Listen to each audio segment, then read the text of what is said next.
Venezuelan restaurant in downtown Mason, Ohio.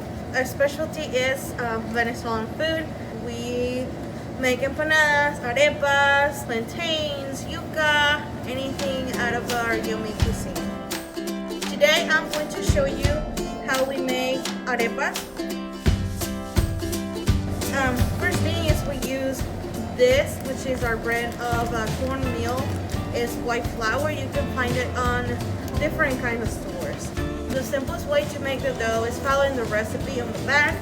The only thing that we change is that we add a little bit of oil to it. So you'll need a bowl, you're gonna need measuring cups, you're gonna need your flour, and then you're gonna need water, salt, and a little bit of oil. 2 cups of water. I like to add the salt to it, so it dissolves quicker. So I use a teaspoon of salt. You can do actually a little bit more water for the dough, but because I'm just gonna do this for demonstration, I'm gonna make a little bit of a smaller of the recipe. But you want more water to the flour because the flour absorbs the water very quickly. So if you did 2 cups of water, you're going to do 1.5 cup of this. In Venezuela we really eyeball it, but just if you can follow the recipe. So I'm going to do 1.5 right here. And then the more you do, if you make way more than this recipe, you want to add the flour slowly so there's no lumps in it. So you're gonna knead it and mix it up. So as you see here, I have mixed it up very well, and then I am going to add my oil. As I said, it's about a tablespoon of it. Oil, and then you see the texture of it. It's a very soft Play-Doh. Then you let it rest for a minute, and then if you're making a filling, you can start working on that just to begin with, so you let your dough rest. Arepas are very well known to be our daily bread. They're very versatile. You can grill them, you can fry them, you can put them in the air fryer, you can bake them. We normally do them on the grill. So I'm gonna pat one in here so you see how they are, and then I'm gonna show you one that is already done, and I'm gonna fill it so you see how yummy they can be. So the first thing that you do is, depending on how big you want it, you want to grab a little ball of the size of the palm of your hand, and then you're going to roll it, and you're gonna make a ball. Then with your palm of your hand and your thumb, you're gonna squeeze it, and it's kind of gonna look like a tire if you want to. And then you're gonna pat it like if you do with like beef patties or whatever. And you pat it as many times as you need to make it as thick or thin as you want to.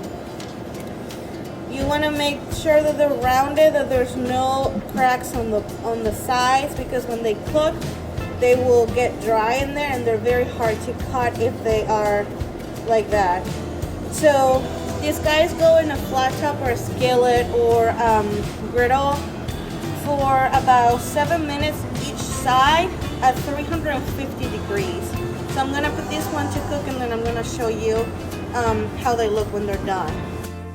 We have our arepa done right now, and I'll show you. They have to look golden in both sides, and then the way for you to know they're ready is like if you pat it, they sound kind of hollow. So the way that we serve them, we normally wrap them in foil so they're easy to hold, but at home you don't have to do any of that. So we wrap them like that, and then with a sharp knife, you are going to open it, not completely open. Then you're gonna get the extra dough in there. Normally, growing up back home, you save all that extra dough, you put some butter, and then you eat it. But I will do that right now in the video. You put butter because arepas and butter are best friends. They always go together. So what I'm gonna put in here, the filling of it, is the one that we call the herring. This one has shredded Gouda cheese, shredded steak beef that we simmer with peppers, bay leaves, in the pressure cooker, and then we season it with like salted veggies that are peppers, onions, and sometimes with the leeks. It's delicious. Okay, so I'm gonna put the cheese in it, and you put a ton of cheese because again, arepas and cheese are they're very good together. The cheese melts and it's delicious. And then we have the beef in here. You can see it's very juicy. And then we put it inside of it. And it's okay if you make some mess. Put a ton of it because you want to take the best bite and you don't want to just eat a bite of beef at first and then not have enough for your next bite. So this plate is ready here. We normally serve them with a green sauce that we call guasacaca, that is avocado and cilantro sauce. You can put any sauce in it.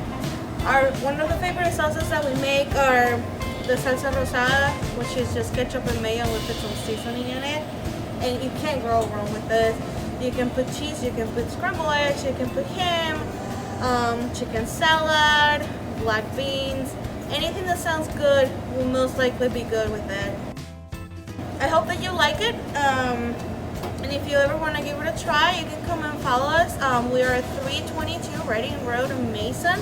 Or you can follow us on social media at Empanadas Aqui or our website, empanadasaqui.com. Thank you.